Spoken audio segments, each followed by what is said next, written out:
Hello, everyone. We're just getting a couple more people into our Zoom, and then we'll begin.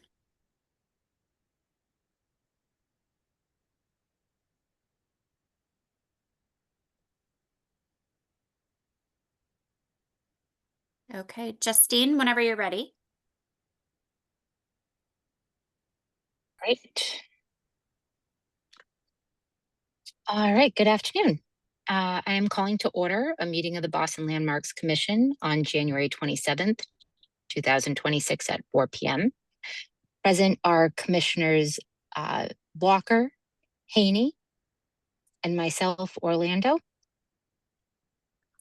You can participate in this hearing by going to the Zoom meeting link posted in our agenda online at www.zoom.com/J/1609360098 or by calling 646-828-7666 and entering meeting ID number 160-936-0098. You can also submit written comments or questions to blc@boston.gov. In accordance with the Commonwealth of Massachusetts Executive Order suspending certain provisions of the open meeting law, including the March 28th, 2025 amendment, extending the suspension of these provisions until June 30th, 2027, we are conducting this meeting online. To ensure public access to deliberations of the Boston Landmarks Commission, the public may access this call through telephone and video conferencing. This hearing is being recorded. All conversations between commissioners should be audible to the public in attendance until the hearing has adjourned. If there are any media or elected officials present, I would ask that you identify yourself now by stating your name, title, and affiliation. And in order to do that, you'll need to use the raise your hand feature within the app. Liz, I'm not seeing any. Confirmed, I'm not seeing any. Great. All right, I think we'll just read quickly the agenda for design review hearing this evening. We'll first hear application 26.0468, 15 Channel Center Street. And then we'll move on to application 26.0576, 38 Congress Street. So I think we'll get started here with 15 Channel. They want to present, I believe they're presenting their own application this evening. If you could introduce yourselves. Yeah, if you could raise your hand if you're here to present for 15 Channel.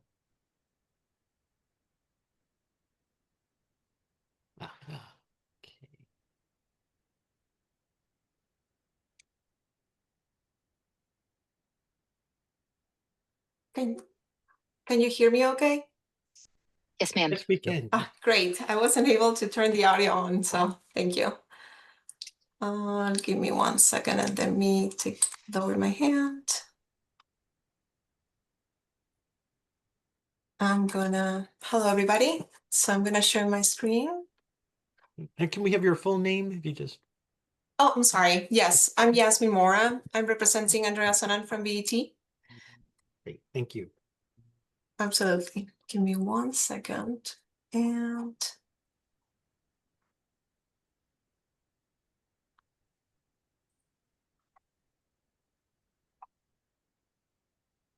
can everyone see my screen? Yes. Great. All right. Okay. Well, as I said, my name is Yasmin Mora. I'm from BET. I'm a project manager here, and I'll be representing Andrea Sonan, who has been leading this effort. I'm going to be talking about Midway RT Studios today. The building is located in 15 Channel Central Street.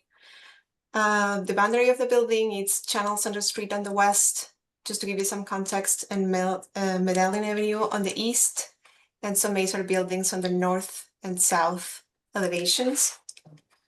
Let me know if you can see my cursor. Can you follow me with the cursor? Great. Yep. Again. Okay. All right, I'll keep going. So here I'm showing at the top part of the sheet an elevation of fire escape A and B, and two pictures at the bottom that I'll be talking later. 15 Channel Center Street has previously reviewed the condition of the existing fire escapes with the Landmarks Commissioning on the last hearing. And it was agreed that fire escape A will be removed and replaced in kind. BET has been in communication with Rachel Erickson, who approved the removal of the fire escape B. And this new application of today concerns only about fire escape B itself.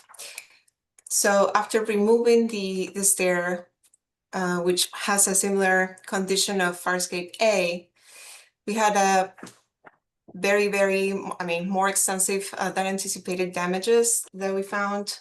So showing advanced rust scaling. And I'll show you. This is a close-up of the elevation of the fire escape B right here on the left. And on the right, there is a close-up of the stair itself. After the review of this fire escape B, it was determined that restoring and reusing it was not a cost-effective option, and the best course of action will be to replace it in kind. Due to the budget constraints, the work is being carried in phases. There were efforts to get a grant from the City of Boston through CPA, but unfortunately, fire escapes are excluded actually from this funding. So far, the initial phases have involved removal of fire escape A and B, as well as doing the masonry repairs. And for the next phases planned for this year, 2026, will be focused on replacing both fire escapes A and B.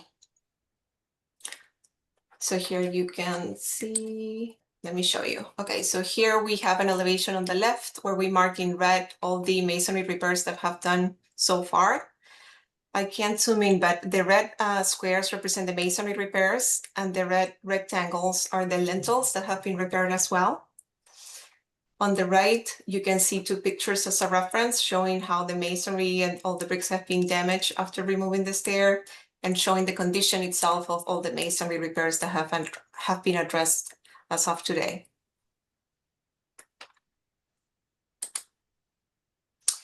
Lastly, I'm showing 6 pictures as a reference and evidence, obviously, of the findings from the fire escape B. As you can see here at the top left corner, we have a channel. You can see how thin it is and rusted. It's kind of thin paper completely. So that gives you the proof of what we found, and we will talk in the reason why we are requesting to have the replacement of fire escape B in kind. And actually, I think this is the last slide for me to share today with you. Thank you.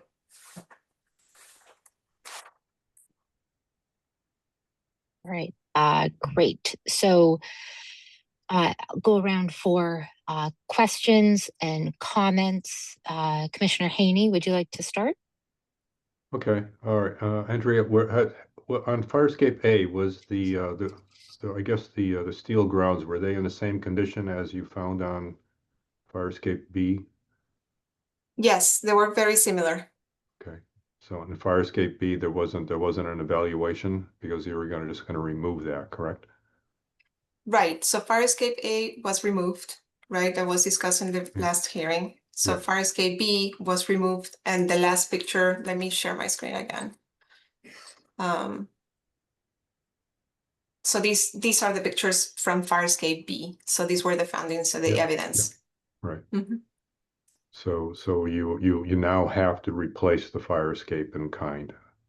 Exactly. It's a cosmetic feature, but Yeah, initially there was the hope to replace it and reuse it, but unfortunately after removing it, we discovered that the condition was found to be more extensive than anticipated, showing the rust scaling as we see on the picture. So keeping it is not the best option anymore. Okay. And what is the proposed anchoring method now? It will be the same as the one before through bolt bracing.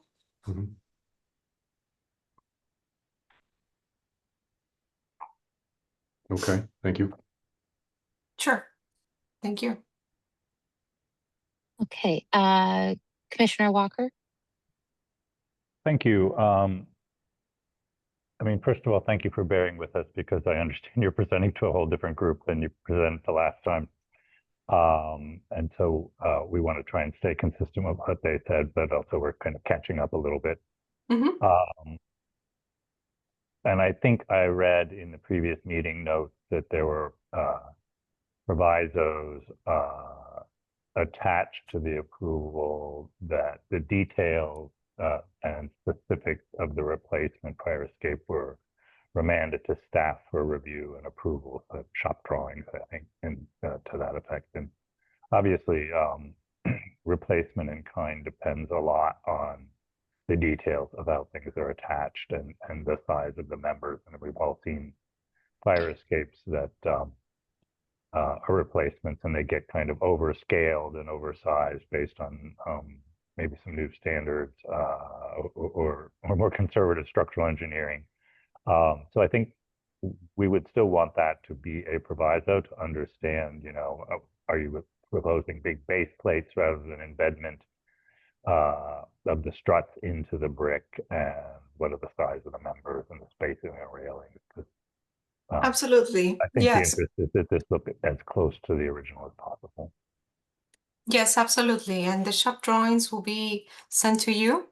Either us, BET will send it, or the contractor. But yes, the intent is to keep the same stair that you see here on the picture. It will be replaced exactly. We're not planning to change anything. So you haven't prepared those shop drawings for stair A yet, is that correct? That's correct. Okay. And stair B has actually already been removed and the brick has been repaired. Correct. Okay. Yeah, so I guess I'm not entirely sure what you're here for. But you have to come back or go back to staff with the details of the fire escape. Okay. Already Well, been the reason, to remove it.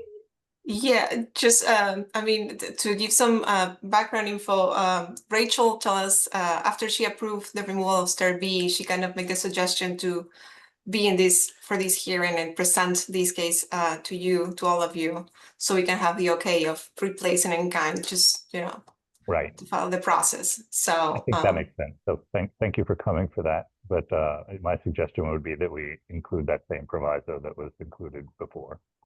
okay, thank you. Will do. Great. Excellent. So I think we'll keep with the same provisos.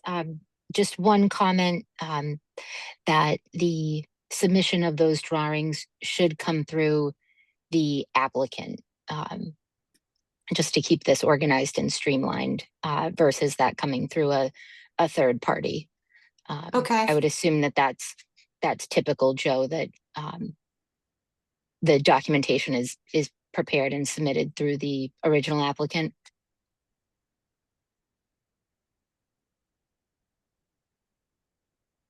Yes, that's correct. Yes. So I mean, they Okay. can, you know, they can email it to us. They don't need to go through the NAC. You know, they don't have to upload it through NAC. They can email it to us. Okay. Okay, so I think Right. that's we'll take public comment next, Joe. Yes. Yeah. I'll bring up the Okay. script. Great. Members of the public will now have an opportunity to ask questions and provide public comment on the proposed design. Comments will be timed by the staff and limited to 2 minutes. Please do not repeat comments that have already been made by others. To offer a comment, please use the raise your hand app in the Zoom meeting platform. If you are calling in and cannot use the platform, you can press *9 to raise your hand, or you can always send your questions to staff via email at blc@boston.gov.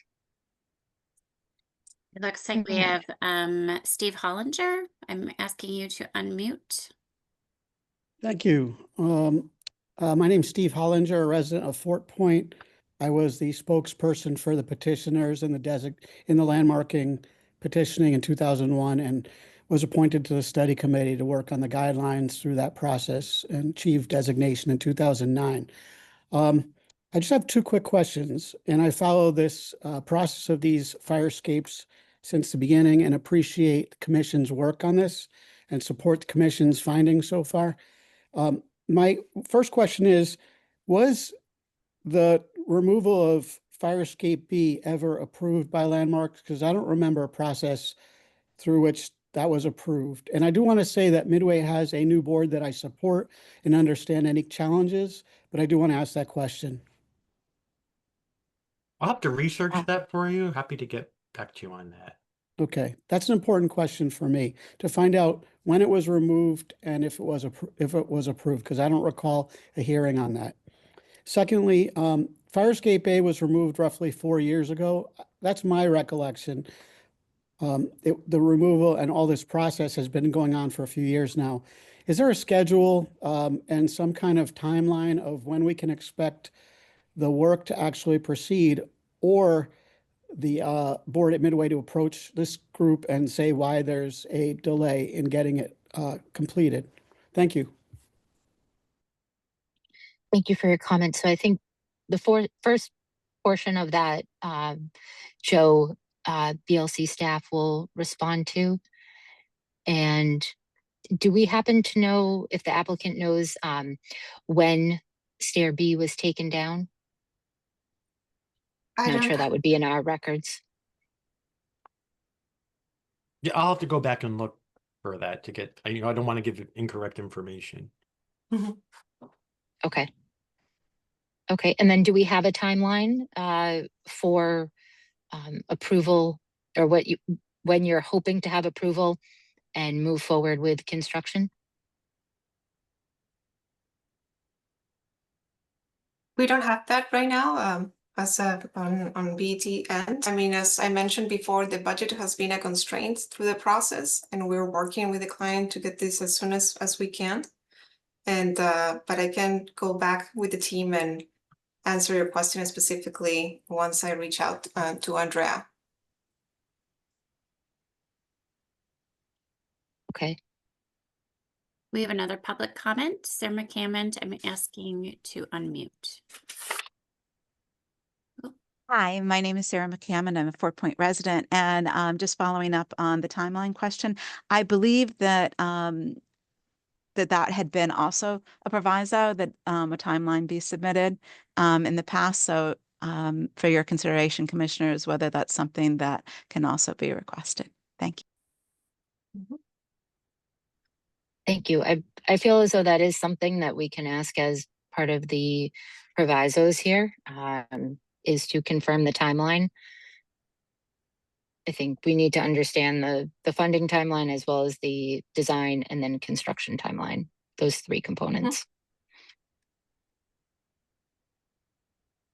We have Liz, are you design, seeing oh, sorry, I didn't mean to interrupt. Justine, could you repeat the last part? I didn't fully hear you. Sure. So I'd like to add to the provisos that we do see a timeline from your team for funding, design, and construction, all three components for project execution. Okay, thank you. Sure. Liz, are you seeing any other hands raised for public comment? Not at this time. All right, excellent. Then I think we will move forward to approve with the provisos that details and shop drawings for both stairs would be remanded to staff for approval, as well as a timeline schedule on securing funding, design, and construction. Great. And then I have a question. For submitting all this information, did you mention that, I think somebody said it before, I think Joe, you mentioned it's okay to send it by email? Or how will we be sending this information once we have that? Yeah, please email it. You can email it to blc@boston.gov. That way we'll be sure to get it. Okay, perfect. Thank you. You're welcome. Andrea, I have a bit of a off-topic question, but on the brick, I assume you had to replace brick to match the existing brick, correct? I'm sorry, I'm just representing Andrea today. My name is Yasmin. But I can circle that question back to Andrea and she definitely can answer that for you. Okay. I was sort of curious on how difficult it was and if there was a local source you found for a match. Okay, I will definitely run I- that question by her. Okay, great. Thank you. Yep. Excellent. So I believe we can now move on to our next application. We're going to see application 26.0576, 308 Congress Street. So if the applicants could please identify themselves so that they can be made co-hosts, and I believe they'll be presenting their own screen.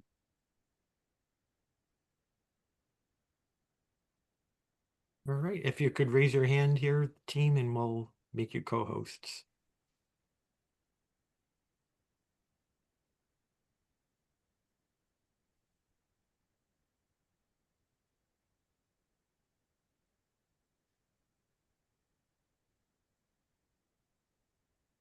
While they're finding their raise their hand app, I think we also have Allison who's joined us. And I believe, Allison, are you representing media today or yourself?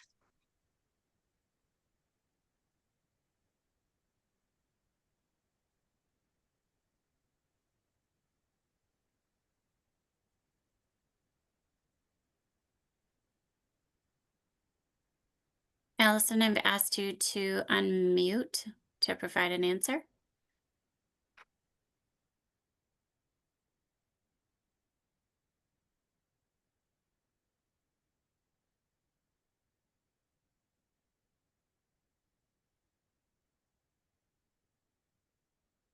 Oh, okay, I guess, let's see, maybe we'll go back to applicant for 308 Yeah. Congress.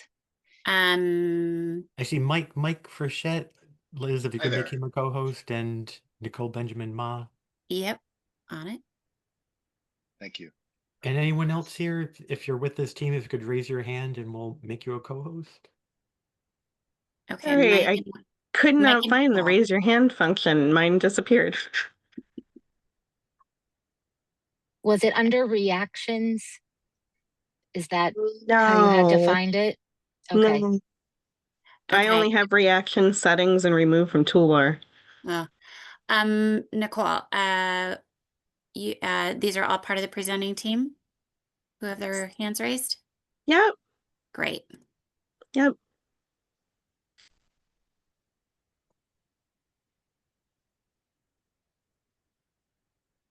Right, and who I'll stop sharing my screen so someone from your team who wants to share can start. Mike is going to share his screen, and while he's going, I'll just get started if that's okay. Sure. So thanks. Good afternoon. My name is Nicole Benjamin Ma. I'm a senior preservation planner with VHB. I'm here today with the project team for the Boston Children's Museum's current resiliency initiative to protect the historic walls of their Atlas Stores building by adding a waterproof membrane to the existing brick up to approximately 6 feet and applying a brick veneer on top to blend with the existing brick. We had the benefit of an advisory review with the Fort Point Channel Landmark District Commission back in December, and we had time to review their suggestions, which you'll hear more about, and thank you for jumping into this. I'm not going to do full introductions right now so that we can get into it, but just to let you know who is here to present and or answer any questions that you have. From the Boston Children's Museum, we have Jug Chokshi, Charlene Merle Smith, Amy Auerbach, and Michelle Rankin. And from Sasaki, we have Mike Frechette, James Poche, Scott Bascom, and we also have Mike Weatherwax from Turner Construction. So I think we can get started. Thanks, Mike. Thanks, Nicole. All right, so thank you to the commission for having us here today. As Nicole mentioned, we met with the Fort Point Channel Landmark District Commission last month. And so this is a continuation of our process here for the project at the Boston Children's Museum. And so we'll start by talking generally about the resiliency thrust of this project at something of a high level, and then get into sort of the specifics about what the museum is proposing to do to protect their building and in the decades to come.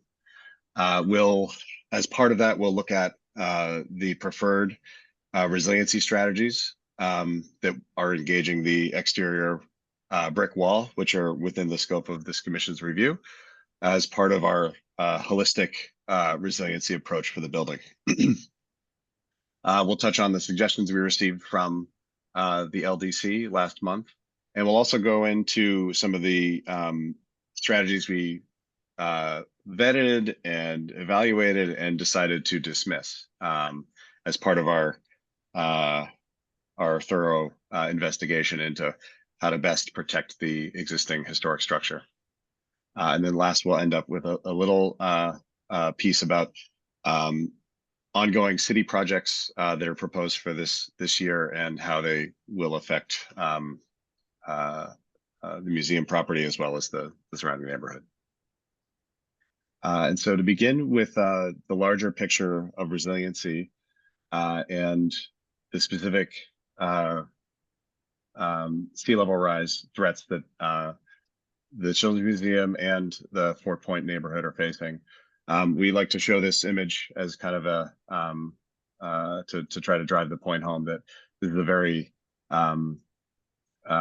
at-risk location. This is an image from 2018 from Winter Storm Riley, where the water level of the channel almost crested the plaza, almost coming to about four inches of the top of the harbor walk there. And it does speak to what projections are indicating will become a more common and more severe threat as the years go on. And so the essential risk that this project attempts to mitigate is really the sea level rise that's projected to occur. Taking a look at not just the Fort Point district, but sort of the larger South Boston and other neighborhoods that have touch points on the channel, and thinking about pathways for flooding. The museum is not alone in terms of facing this risk, and so the museum sees this as a way to not just protect their property, but also be a good civic partner as we work with the city's initiatives to install deployables on the plaza and other sort of broader scale flood management efforts that are happening at various scales. And so looking a little more closely at the museum's aspirations and where they've been in the years leading up to where we are now. Going back to 2019, the museum engaged Sasaki and Arup and other design partners with a master plan initiative to really focus on how the museum as a cultural mainstay for the city and for the Fort Point neighborhood can continue to maintain a civic presence while addressing these risks. And so that led to a few years later, in 2023, a building level flood resilience assessment. So really looking at this, in specific terms, what risks the property faces from sea level rise. And so these basically created a framework for the project that we have before us today that we're looking at in much more detail now. Here's a view of the museum today from across the channel. You can see in the foreground, beyond the channel, the harbor walk, the museum's plaza, the milk bottle, the 2006 atrium in gray metal, and the historic Atlas Stores building behind, with the punctuated by the elevator painted structure there. And so today we'll be focusing on what the museum is proposing to do to protect the historic Atlas Stores brick structure from sea level rise. This looks at future aspirations these were developed as part of the master planning effort looking at a longer picture vision for the museum, and how looking at specifically how the plaza can really play a role not only in flood resilience, where seawalls are integrated into the landscape elements, but also how the plaza and the harbor walk can really maintain a civic facing, publicly accessible access point, and be engaged with the life of the community. And so what we're doing today is sort of a foundational element for what will come ideally in the future.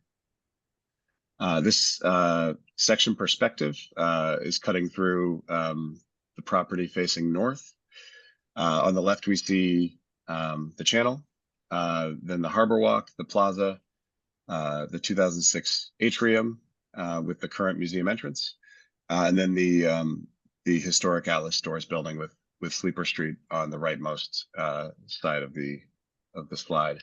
And here you can see where we're starting to map out the mean water level of the channel today versus where projections are outlining the water level in the future. And so we can see it's kind of fainted, but the lower dashed line being the 2030 100-year floodplain, which is about 2 feet above the current first floor elevation of the building, and then the 2050, which is about 4.5 feet above the current first floor elevation. And these are 100-year flood events.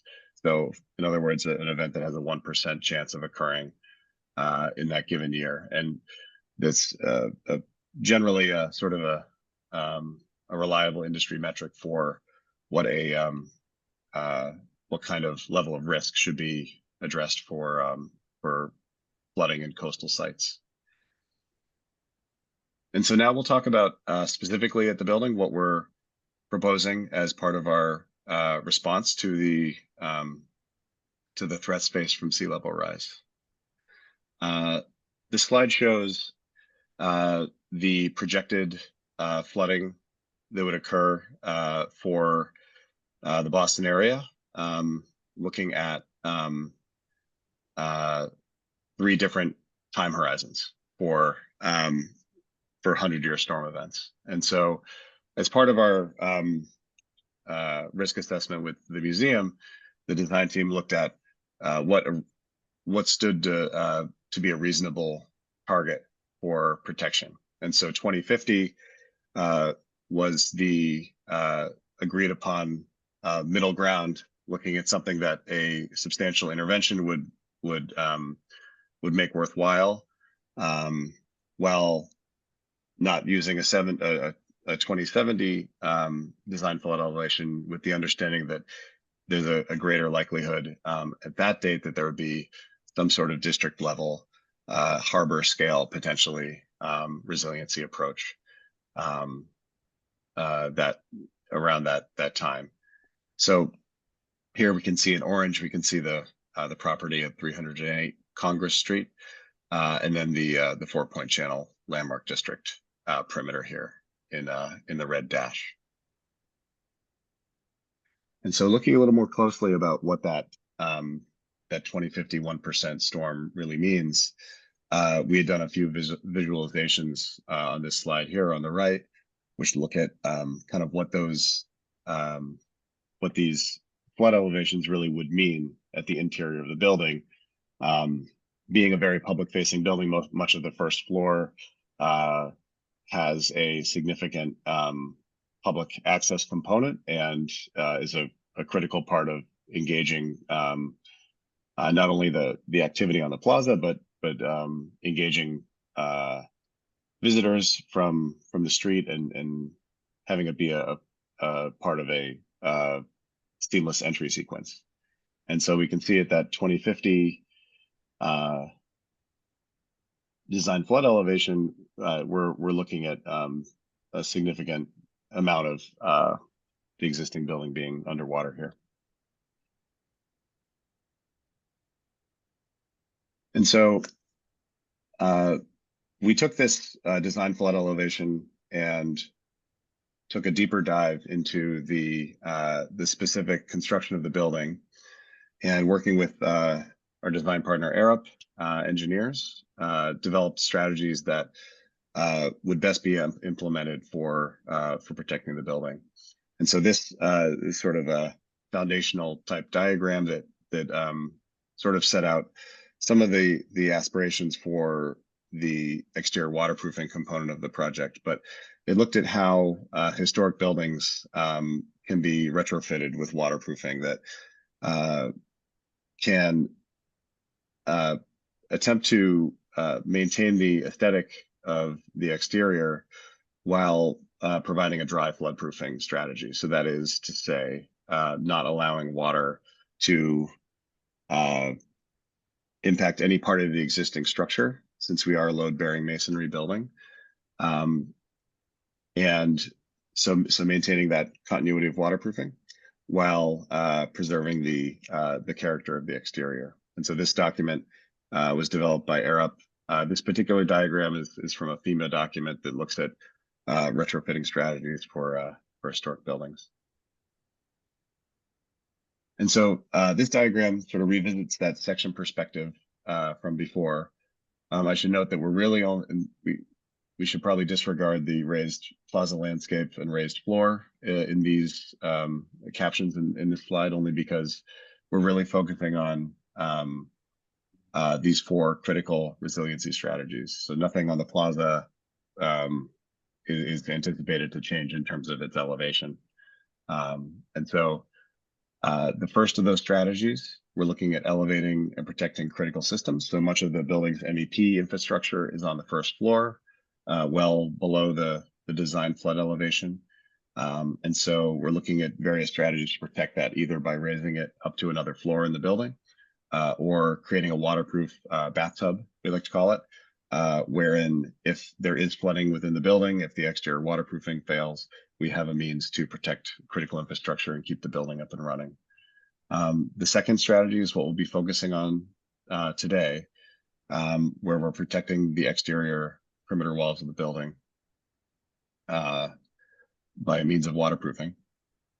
And then the third strategy, third and fourth, are kind of interrelated. There's a underslab or a crawl space drainage system, where we have an earthen crawl space below the brick building and a concrete mud slab below the atrium.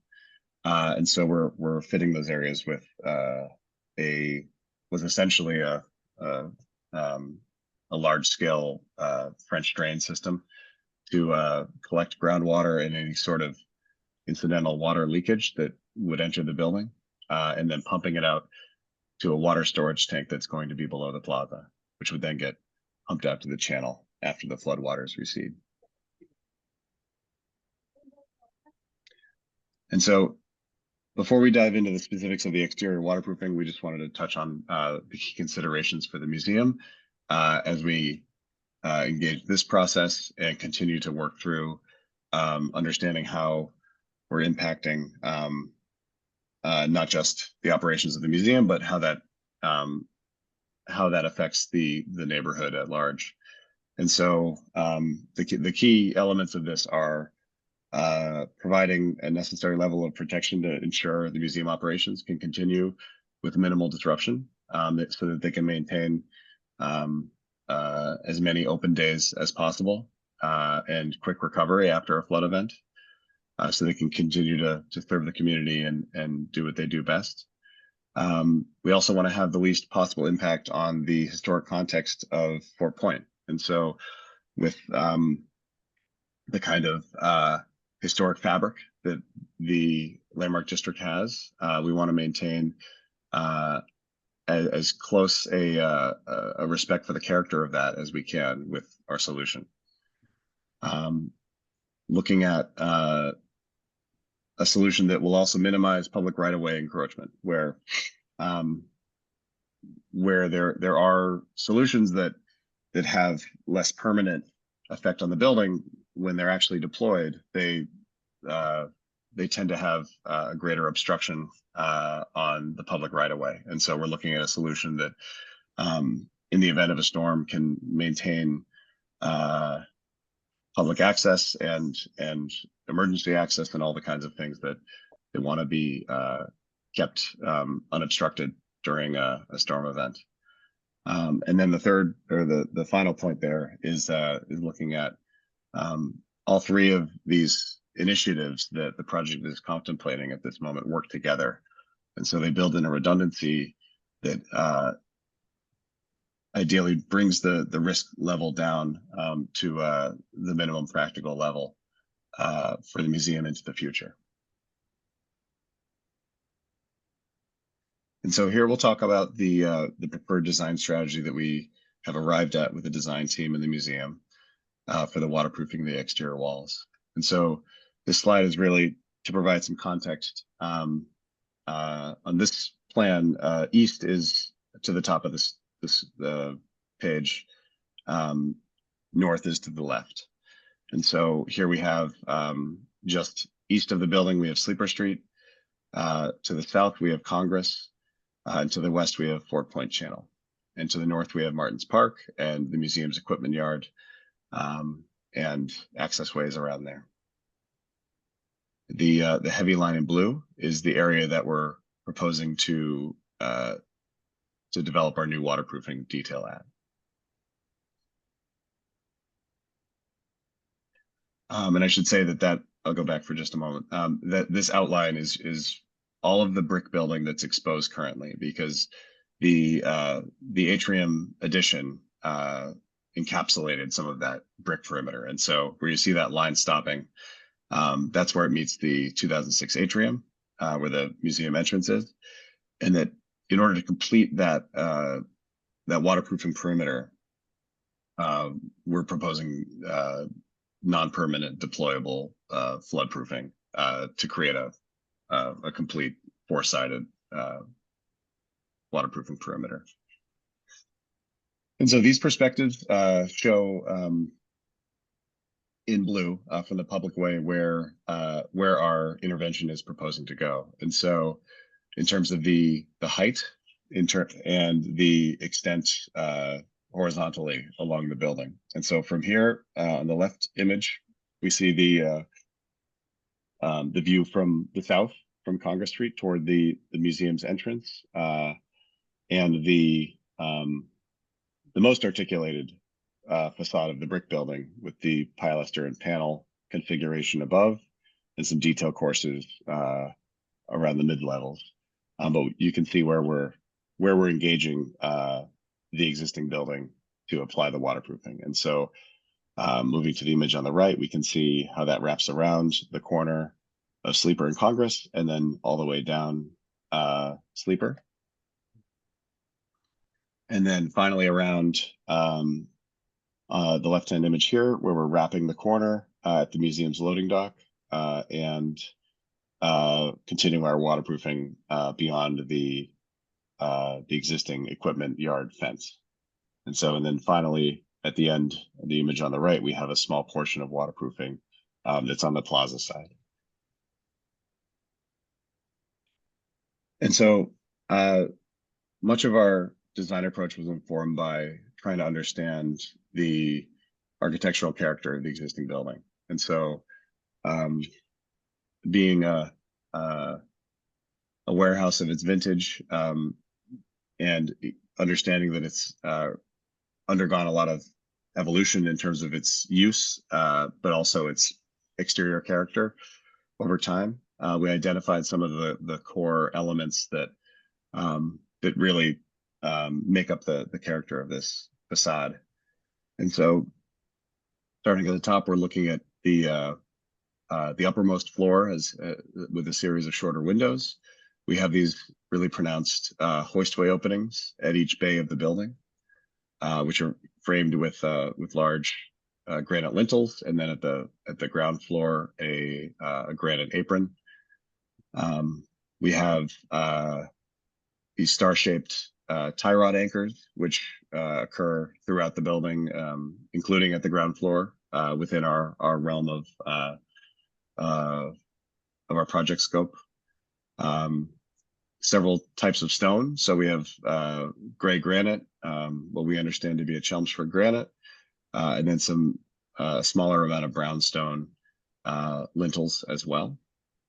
There's the most common material on here, and then the one that speaks to its character the most is the red brick, where we're looking at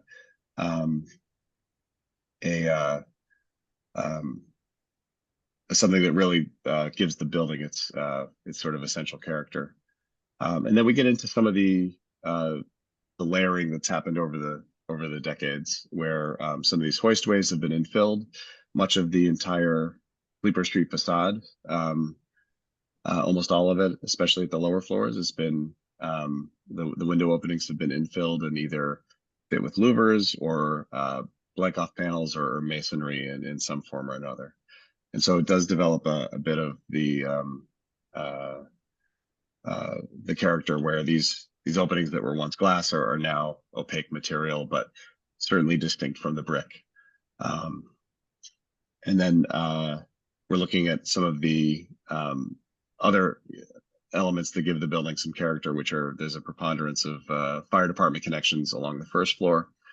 And so really trying to gather up a catalog of sorts of all these elements that we want to make sure we're taking into account as we develop our design solution. And so this image takes a look at a segment of the Sleeper Street elevation. And on the left-hand side, we're looking at the existing condition. So this is a rendering. And we can see in that dashed blue line, that's that 4.5 feet above the first floor. And so given the grade changes at Sleeper, we're about 1.5 feet below the first floor, in some cases about 2 feet. And so that design flood elevation, that critical datum for the project ends up being about 6 feet above the Sleeper Street sidewalk elevation as it stands today. And so on the right, you can see where we're that dashed line. Below that line is where our waterproofing and new brick cladding would go. And you can see what we're proposing to do along the opening elements. So the hoistways with their granite sills and the typical window openings, where we're proposing to raise those components to the DFE, while maintaining the elements below that line where we have our star tie rod fittings.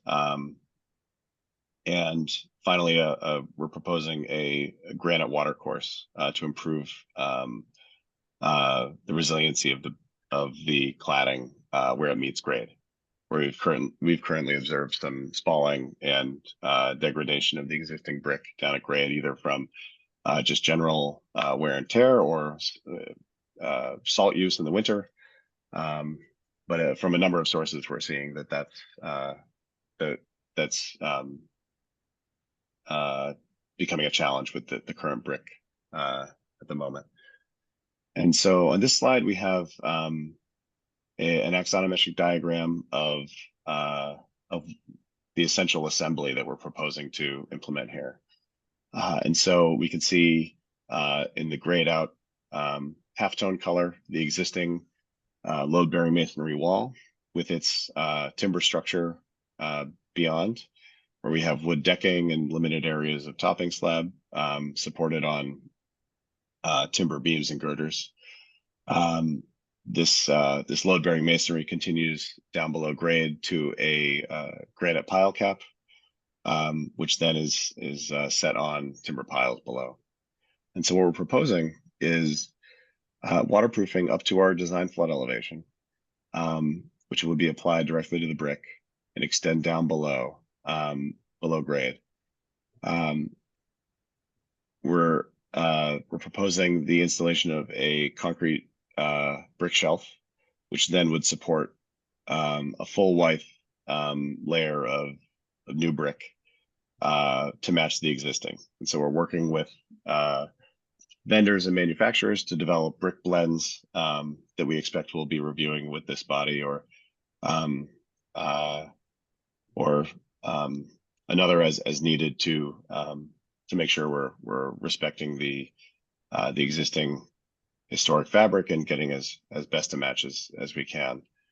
And then we're looking at terminating the top of that brick, which is at the design flood elevation, with a course of row lock or special shape of brick. And so just for some context, we're about at the completion of design development phase. And so we still have the entire construction documents phase that we intend to continue to refine our solution here.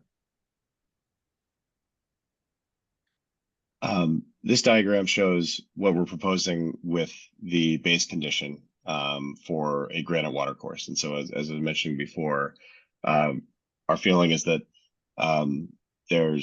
while the building currently does not have a granite watercourse and the brick goes down continuous down to grade, we do think this would be something that we have a contextual basis for where we see throughout the neighborhood. This type of condition is quite common. And we're also looking at, as part of the material palette of the building, the gray granite is something that would be consistent, and we're not proposing to add a new material to the facade in hopes of respecting that context in the composition of the building itself. And so this shows the watercourse here, where we're looking at potentially 8 to 12 inches of granite as a base element. So here's a sort of a brief study of the context of this project, where we're looking at existing buildings that use base courses of various materiality. And we have 313 Congress right across the street. This was a retrofit, but we can see how this is a load-bearing brick building, and there's in thinking about the profile, where because this solution would create a step out from the main plane of the facade, we want to be mindful of that and try to identify how that might work with the existing context. So 313 Congress Street, 303 Congress Street as well. This is a more contemporary project, but it speaks to the general composition of buildings in the area. Other projects on Summer Street, as well as further down Congress, as well as the 2006 atrium itself uses this granite base. And so we see this as an opportunity to maintain a cohesiveness with the material palette that we think could complement the overall composition of the building. And so these are the Mike, I'm sorry, yes. I'm just going to interrupt you for 1 second. I'm just want to be cautious of time here to make sure that we Sure. get time for comments from commissioners and the public. So I'm just going to have you pick up the pace a little bit for us, but Absolutely. Great content so far. Okay, sure. Happy to speed it up. Okay, so these are those street view perspectives that show the existing and the proposed. The proposed is on the right. And similarly from Congress Street, we're not proposing to create a stark visual change. We think the granite base will weave in with the visuals of the gray sidewalk pavement, and not really read too much as a heavy change to the character of the building. And then again, following that same pairing existing on the left and proposed on the right for where we're bringing that waterproofing assembly down and returning past the loading dock. And then finally, this is the portion that is fully enclosed by the museum's property. And so we just wanted to touch really quickly on our December advisory meeting with the 4-Point Channel Landmark Districts Commission. Their suggestions were to, given the long stretch of facade, especially at Sleeper Street, to investigate ways to modulate the new brick to try to respect the pedestrian scale of that facade. What we're proposing is those hoistways that occur at each bay of the building. They break up that continuity of the brick, as well as the doorways that return into the building that create these deep voids. We found that there was, in our thought, it was that it's a sufficient way to kind of provide that modulation that was requested. Another suggestion was to reduce the height of the granite watercourse, and we think that if we keep it about at 8 inches, we can provide a durability component while not making it too much of a statement. Another suggestion was about the size of the historic hoistway openings, and we are proposing to keep those the size that they are today as significant elements on the facade. And then the last suggestion was about the brick. And so we are looking at matching the historic brick.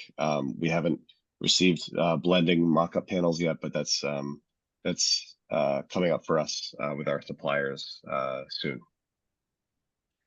And so now we'll just talk on the alternatives we did not pursue, but we investigated. And so this is a quick study from that Arup engineers shared with us that looked at the overall water permeance of historic load-bearing masonry. And so even though it's a solid material, it's actually quite porous to water. And based on the extensive perimeter of our building, Arup calculated that the volume of water that would enter the building during an 8-hour flood event would be almost 200,000 gallons of water. And so thinking about that water impounded up against the brick for the duration of a storm, it demonstrates that the building, even though it's 5 wipes of brick thick, is significantly at risk of water penetration in the event of a storm. And so we looked at strategies for floodproofing that are kind of take holistic looks at how to protect structures. Many of these are sort of site-based and looking at flood walls or stormwater storage that is sort of, for a constrained site like the museum, don't really have a great applicability. There were elements within these that we did include, such as backflow valves and pump and drain systems and things like that. But we really did a holistic survey of available strategies out there in the construction industry today before we arrived at where we are now. Looking specifically at waterproofing the exterior walls, during the schematic design, we fleshed out that general approach of protecting the building with waterproofing by evaluating our existing wall and then thinking about how we can waterproof it. And so strategy 1 on the left looked at a surface applied waterproofing that was left in place where it might be exposed to view, exposed to damage, and it would significantly alter the effect of the building. It would almost amount to a paint applied to the outside face of the building, which we realized, even though this was, maybe a short term or almost an ad hoc solution, it's one that wouldn't really be a fit for this project, thinking about long-term durability. The second was trying to explore a solution that wouldn't affect the exterior of the brick at all. That being a negative side waterproofing applied to the interior face of the load-bearing masonry. We determined that based on water infiltration projections through the brick, that it would put not just the integrity of the brick long-term, but the timber structure that is well below our design flood elevation at risk as well. So with the intermittent wetting and drying can severely degrade timber structures. And so that, coupled with the inability to effectively provide a continuous waterproofing line, ended up being a reason for us to dismiss this solution. And then strategy 3 looked at cutting away the outer width of brick up to the DFE, waterproofing, and then replacing brick to try to maintain a flush appearance. And our structural engineer evaluated this, and removing that amount of material from a load-bearing structure was determined to be structurally infeasible. And so we can go quickly through these, but this Mike, why don't we focus on the proposed solution? Sure. If we have any remaining slides, regarding the proposed solution, let's stick with that. If not, I think we move on to comments. But Okay. appreciate everything you've been showing us. Sure. Okay. So all we had left was how this project is interfacing with the City of Boston Sleeper Street construction, which is planned for later this year. And that was it. So, yeah, thank you. Awesome. Well, thank you very much for the presentation. That was a lot to get through, but thank you. I think I'll start with Commissioner Walker. If you have comments, questions. Thank you. I know you've been to the 4-Point Channel District Commission for an advisory review, and I've read those comments, and I think they are, it seems like you paid attention to them. I think those provisos that they offered at that time should stand with any approval this evening. I really don't have any questions with the waterproofing strategy or proposal that you're undertaking on the Atlas Stores brick building, which is the bulk of your presentation. I think I heard you mention that the sort of missing link there, that the part around the pavilion that faces 4-Point Channel is going to be handled with deployables. Is that correct? Yes, that's correct. Okay, so nothing for us to review there. That's just temporary measures. There was a slide that seemed to indicate you might be lifting the floor or the harbor walk in those spaces, but that's not under consideration at this time. Correct. That's part of a future phase and not part of anything the museum's proposing now. Then my only question, and it's for my own edification, if you have a brief answer, is you carry this waterproofing down a foot or so below grade. Why doesn't hydrostatic pressure just get behind that and come up under the building? So what we determined is that so our geotechnical engineer Haley Aldrich studied groundwater flow rates and groundwater elevations that would be happening during that design flood event. And they were determined not to reach that level of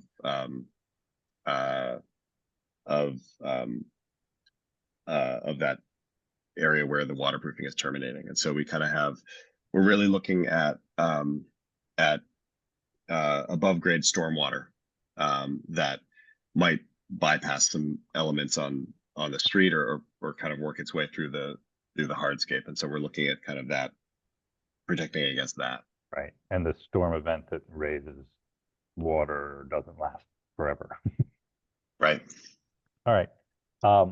Then I have no questions. I would be in favor of recommending to the full commission that they approve this as submitted with the same provisos that you had the last time, which I can read into the record if that's helpful.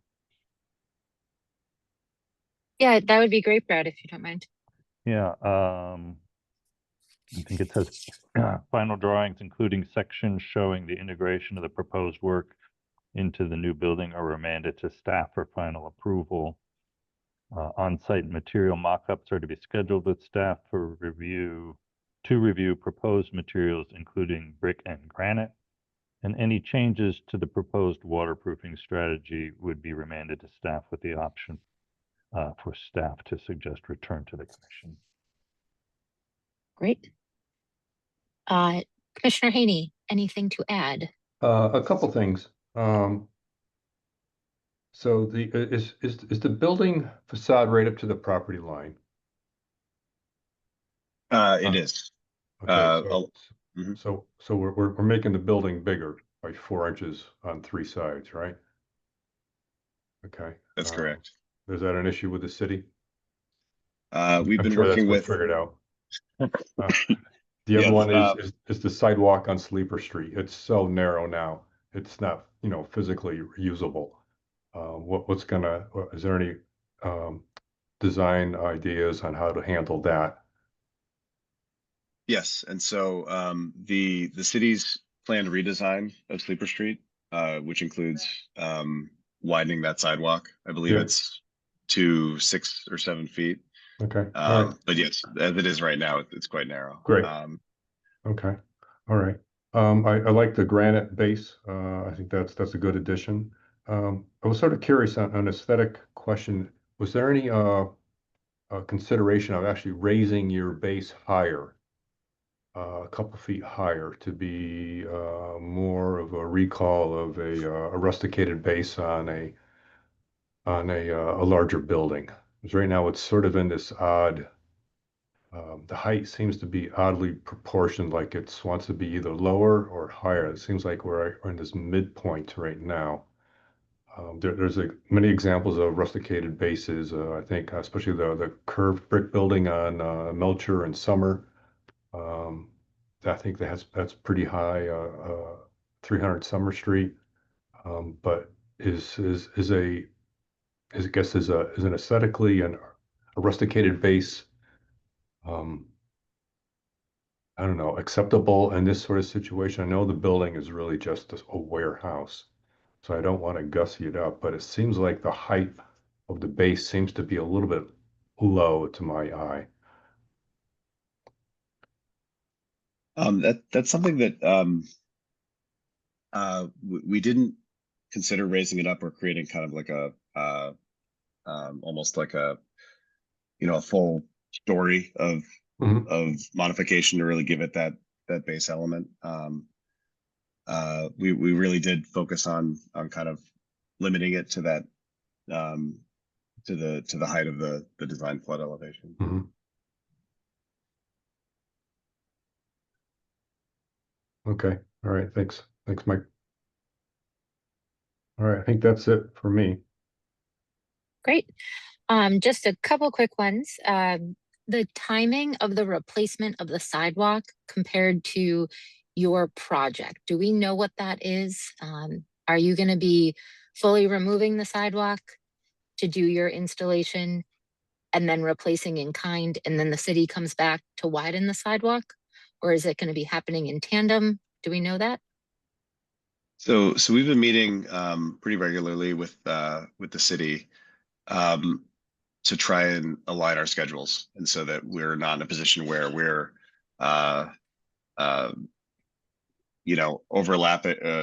staggered in that we have to remove and then replace a brand new sidewalk. And so the intent is that we would do the below grade work concurrent with the city's excavation, and then complete the exterior work such that the city's new sidewalk would not be anything we'd have to damage. And so that work is currently proposed for this summer, I believe. Yep. And Okay. Justine, can I just add on that matter? This team has been incredible at working with the city. So the coordination has been noted. And actually, one of the members of the streets department came and spoke in favor of the application when they came before the 4-point channel. Just wanted to add. That's fantastic. I just want to make sure we're not in a position where we're leaving a saw cut patch of the sidewalk in place for a follow-up project that is TBD, or that we are fully replacing a sidewalk that is then fully replaced again shortly thereafter, for all the possible reasons you could imagine there. Excellent. Okay. And then something else that you touched on was potentially relocating building systems from the basement to maybe upper floors, or making some modifications for longevity. In that process, would you be creating any new exterior wall penetrations, whether to relocate equipment that would then need to be patched in, or grills, louvers, etc.? At the moment, we're not planning to modify any equipment that would have an outdoor component.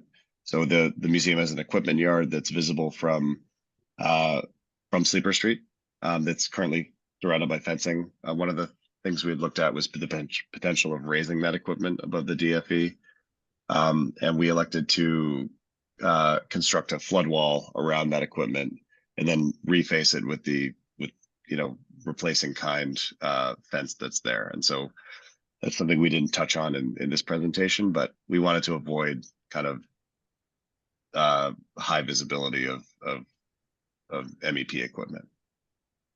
Great. Okay. I think that answers that question. Okay. And then the mock-up that you're talking about doing, is that a full-scale mock-up in place, or are these more like sample boards? So what we're proposing with our brick manufacturers is at first sample boards to look at different blends. And then I think once a blend is arrived at, we are looking at freestanding mock-ups of some of those critical components. One of them that we've identified is, for example, is that those large hoistway openings, and just trying to understand how the granite details coordinate with the brick. That's great. Okay. Excellent. Then I'm good on my end. I think we'll open it up for public comment. Joe, if you don't mind just putting that slide up for the language.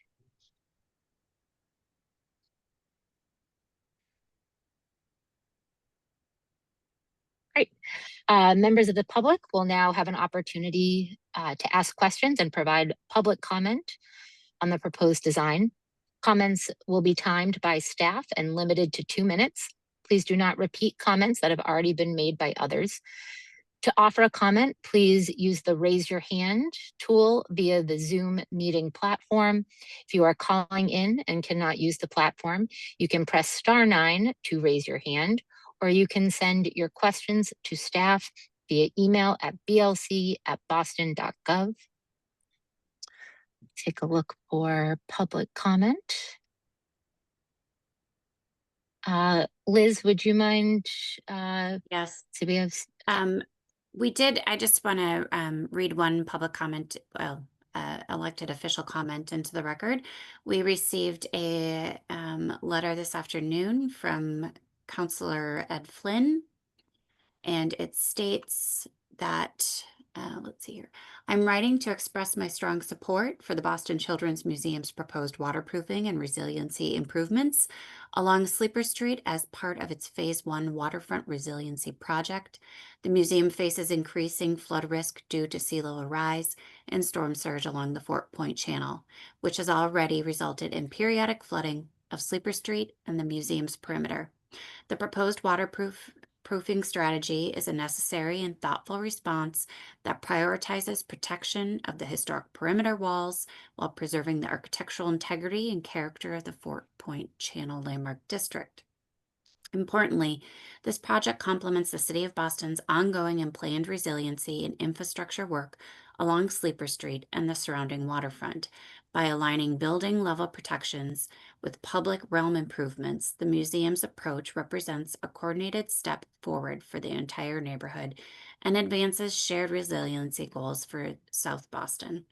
The proposed design reflects careful consideration of historic materials, visual impact, and minimal encroachment into the public right-of-way, which integrating best practices for flood protection in a historic context.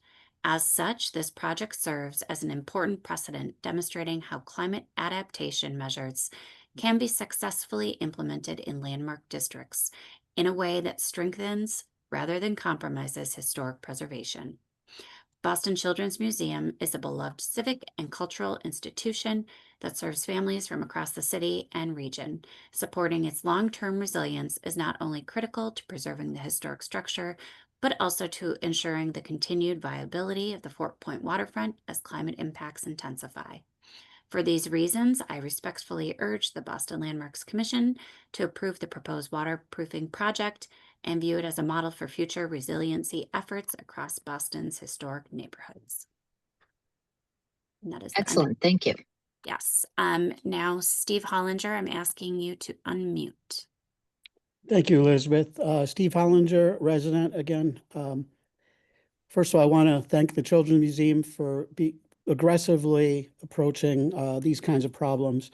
I do have one concern about tonight's presentation, and that is that I've been participating in the resiliency dialogue since at least 2013 with Climate Ready Boston's introduction, and I think before that. But this is the first presentation where I've heard that the standards are being lowered from a 2070 standard to a 2050 standard. And while I understand the museum may have its reasons for doing that, one of my concerns is that this museum, the property itself, impacts the entire district with how it interfaces with flood pathways and other things. So I do have some concern about the reduction in that standard to 2050. That's only 25 years away. And I think that wraps up my concern. I'll offline do a little bit more research into this. Thank you. Mike, do you by chance have some feedback as to the standard on 2050 versus 2070? Well, I think generally, as this project evolved from the implementation of a master plan, a more holistic kind of project, to something that was more focused on the building itself, that 2050 did sort of provide a level of protection for the museum that,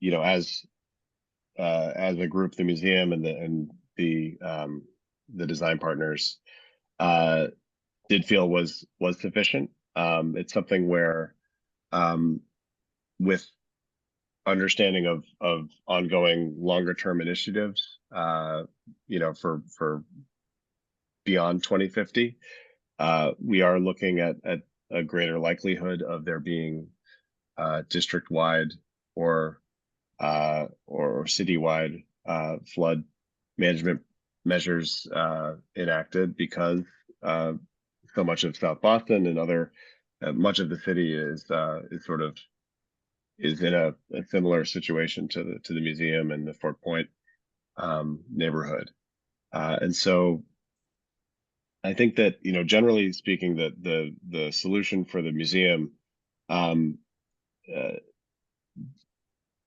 than, you know, the city deployables project that's proposed along the plaza, which is designed to a 2030 level, the strategy the museum is engaging with in its own right really kind of don't have a resiliency impact on neighboring properties, where it's really focusing on floodwater into the property and not sort of creating a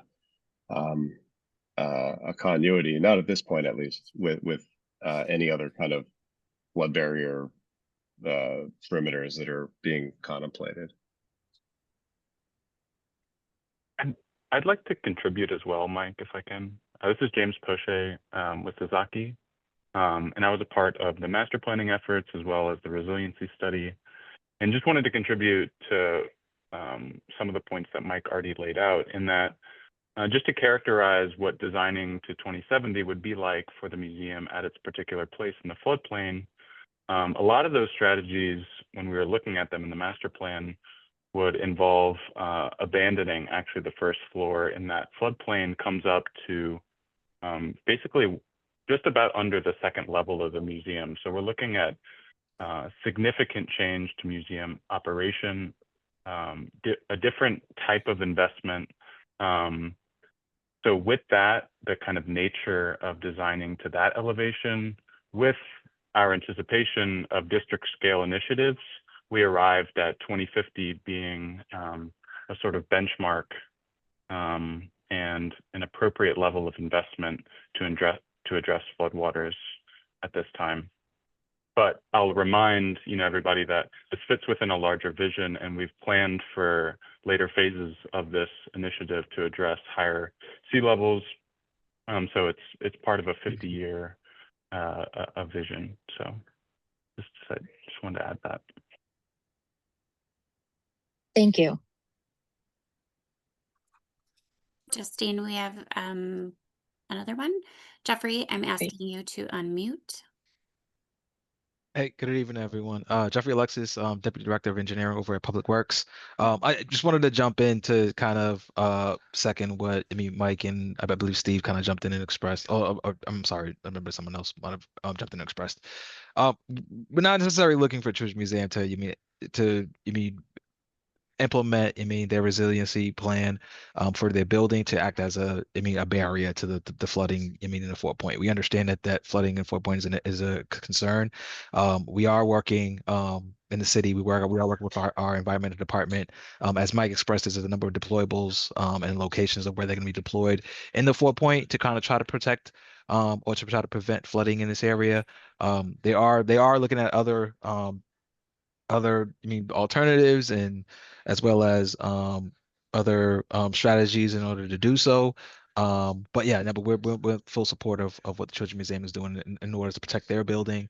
But then also in terms of our projects and construction that we're doing in the area, we are working with their environment department to see if we can kind of improve on the plan that they already currently have, which is more so the deployables, but how we can kind of complement that work that they're doing. So it's ongoing.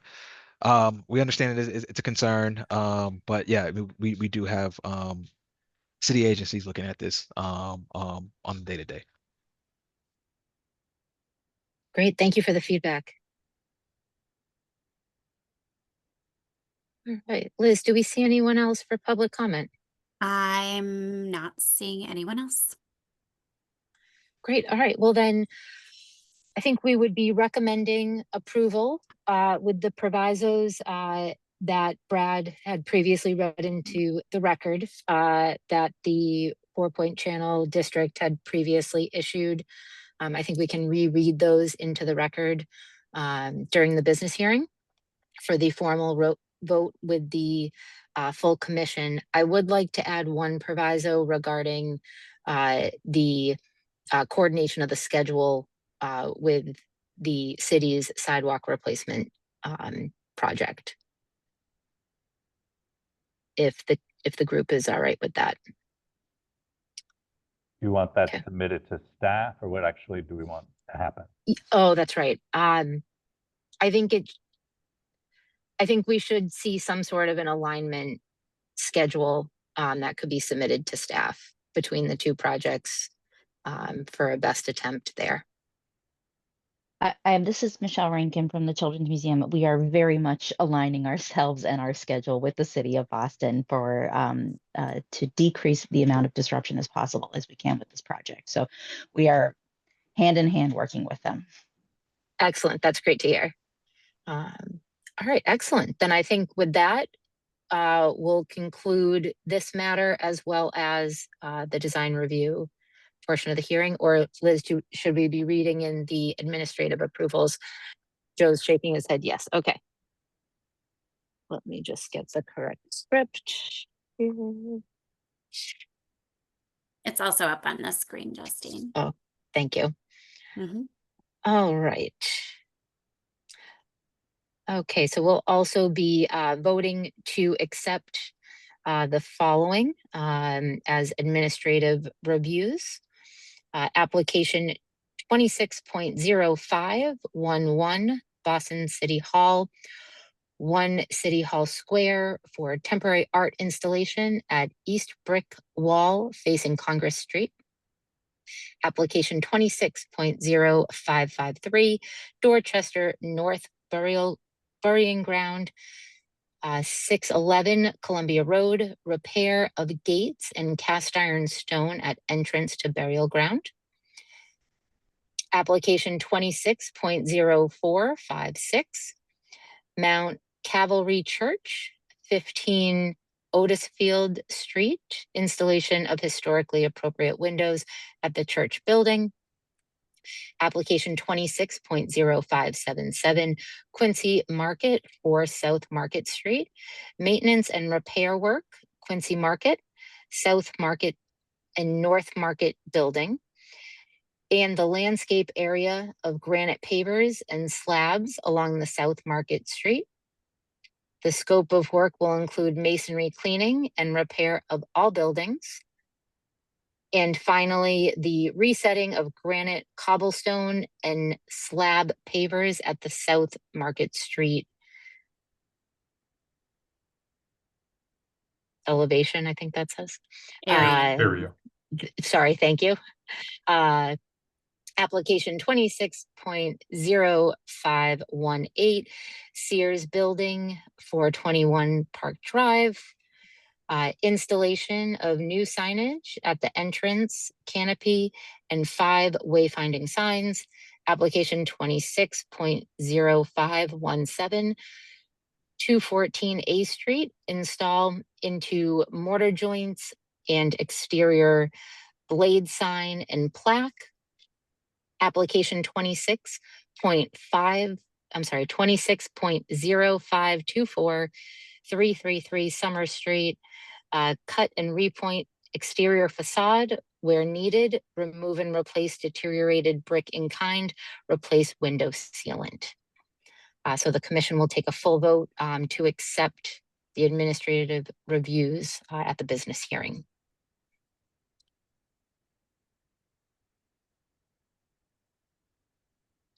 Great, and I think with that, we will conclude design review and pick this back up at 6 p.m.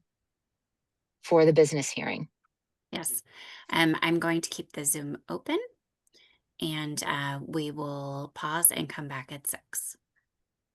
Great, thank you all.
Good evening. We are just letting folks in through the waiting room, and we will get started shortly.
Welcome, everyone. We are just giving people a few more minutes to log in, and then we'll be underway.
Brad,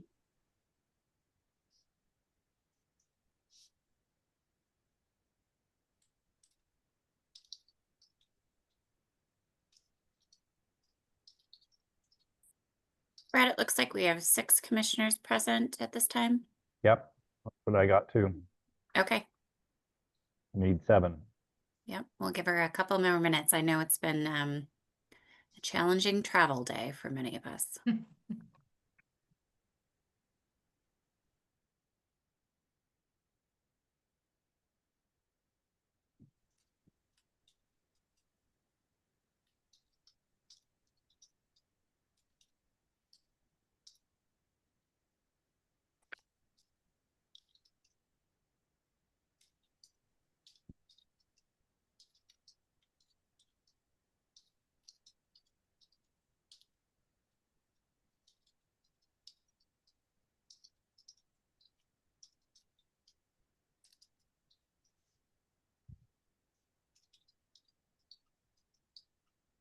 Liz, I didn't look at the RSVP log, but are there a couple people that responded yes that aren't here yet?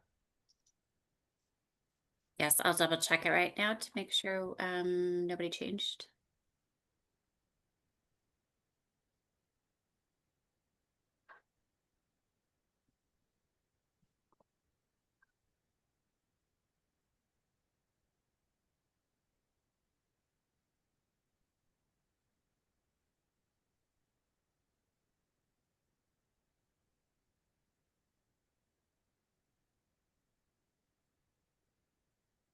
I see Commissioner Amadeo.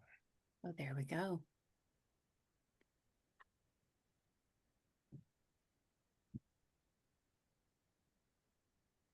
So it looks like we're already recording, and I'll start if that's okay. Go right ahead.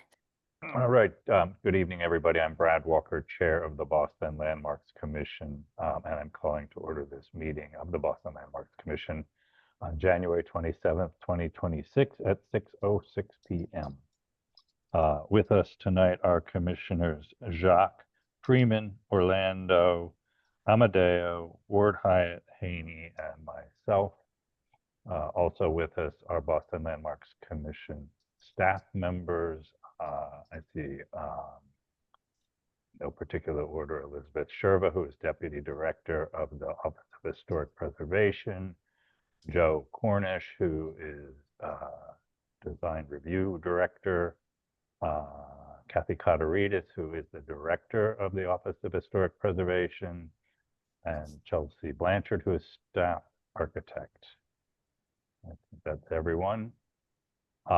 You can participate in this hearing by going to the Zoom meeting link in our agenda online at www.zoom.gov/J/1609360098 or by calling 646-828-7666 and entering the meeting ID, which is 160-936-0098. You can also, submit written comments or questions to blc@boston.gov. In accordance with the Commonwealth of Massachusetts Executive Order suspending certain provisions of the open meeting law, including the March 28, 2025 amendment extending the suspension of these provisions until June 30th, 2027, we are conducting this meeting online. To ensure public access to the deliberations of the Boston Landmarks Commission, the public may access this meeting through telephone and video conferencing. This hearing is being recorded. All conversations between commissioners should be audible to the public in attendance until the hearing has been adjourned. At this time, if there are any media or elected officials present, I would like to ask you to identify yourself now by stating your name, your title, and your affiliation. In order to do so, please use the raise your hand function in the Zoom meeting platform, which I think is now under the React subheading at the bottom of your screen. Give people a few minutes to find that. I see Allison Poltinas. Yes, hi. Good evening, everyone. Allison Poltinas here for the Fenway News. Thank you. Thank you, Allison. Brad? Yes, Commissioner Barrios Milner has joined us. thank you and welcome. I will very quickly summarize tonight's meeting agenda. We're going to start with the full commission's consideration of design review items that were handled in the design review subcommittee earlier this evening. We're then going to move on to review of the meeting minutes from January 13th. We have an applicant returning relative to an Article 85 provision to show us their historic exhibit at Huntington Tower. And we just have staff updates and adjournment. So it's not a particularly long meeting. We're going to start with, I might have read that out of order, but hang on. Yeah, we'll start with the ratification of the meeting minutes of January 13th, 2026. Those were distributed to commission members prior to the meeting, and I'd open the floor to commissioners at this time for any comments or corrections. And Liz, you have your hand up. Yeah, Commissioner Gagno has just joined us. Thank you, Commissioner Gagno, welcome. Any comments on the meeting minutes that were circulated earlier? Hearing none, John Amadeo, was that, you just lit up because your microphone moved maybe? Or were you going to say something? I think it just lit because he moved. Is there a motion to accept the meeting minutes as they were distributed? I'll make that motion, Brad. Thank you, Jeff. And is there a second, please? I'll second. Thank you, Justine. Commissioner Jacques? Yes. Commissioner Freeman? Yes. Commissioner Orlando? Yes. Commissioner Barrios Milner? Yes. Commissioner Gagno? Yes. Commissioner Amadeo? Yes. Commissioner Ward Hyatt? Yes. Commissioner Haney? Yes. And I vote yes. Let me just make sure I'm not oversubscribed. I don't think so. 1, 2, 3, 4, 5, 6. Great. Earlier this evening, the design review subcommittee met to review 2 applications that were in the Fort Point Channel District. The Fort Point Channel Commission currently lacks quorum, so they were held at the BLC level, and we will be voting on those 2 applications tonight, as well as administrative review. So at this point, I would like to turn the meeting over to Justine Orlando, who chairs the design review subcommittee. Thank you, Brad. All right. So we started out hearing from 15 Channel Center Street. So this is the second time they were in front of the commission to review fire escape replacement and similar masonry repairs around the fire escapes. They were previously in front of the commission for fire escape A back in May 2024, where the commission had approved for the fire escape to be removed and replaced in kind versus repaired. They were back again this evening to obtain the same approval for fire escape B. Again, that was to be replaced in kind. The subcommittee's recommendation was to approve with provisos, which included detailed drawings of the fire escape with installation details into the building would be submitted for staff for final review. We also recommended for a proviso for the applicant to submit a current timeline for funding and budgetary approvals as well as their design completion and construction schedule. There has been some delay in getting their first fire escape replaced. So we felt as though there was a need to see a little bit more progress in the overall process of getting these reinstalled. So with that, the motion would be to approve the application with the listed provisos. Are there any questions from commissioners before we move? All right, I would accept a motion to approve with provisos. So moved. So moved. Okay. That probably should be Justine. Typically, the chair makes that motion. I didn't Oh, make that clear. sorry. That's all right. And I'm going to take Jeff Gagno as the second. Thank you. Commissioner Jacques, Yes. Commissioner Freeman, Yes. Commissioner Orlando, Yes. Commissioner Barrios Milner,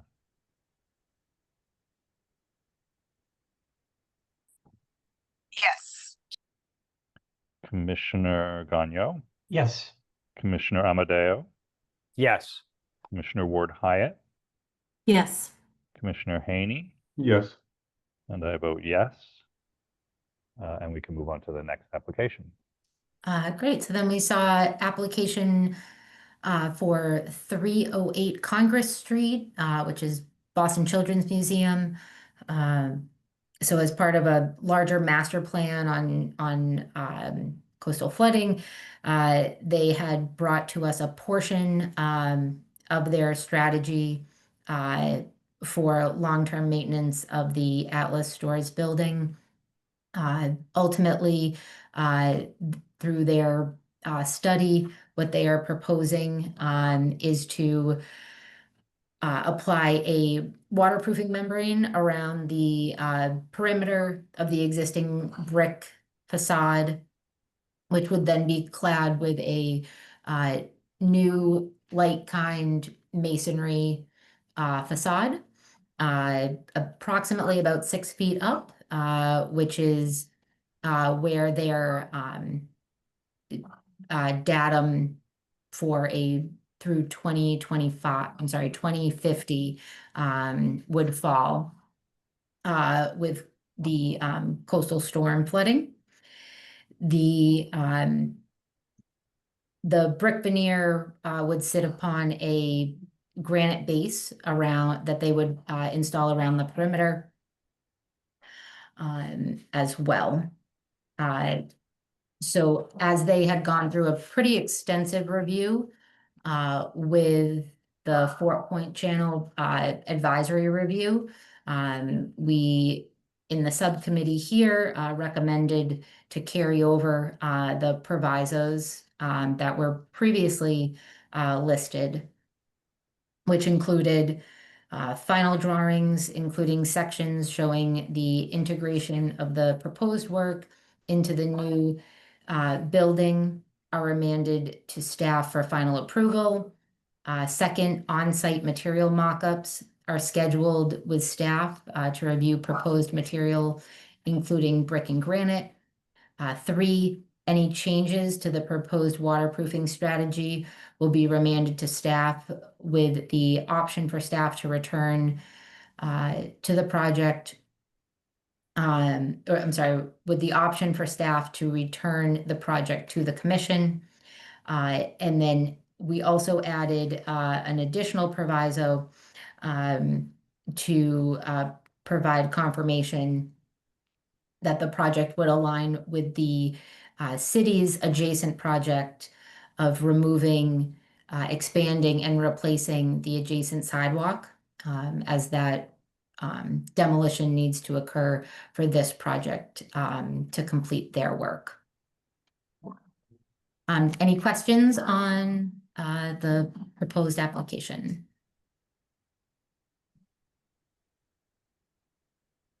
Great. I would take a motion to approve with provisos. I'll make that motion, Brad. Thank you. And a second. I'll second. John Amadeo. Don Amadeo, thank you. And voting is our Commissioner Jacques.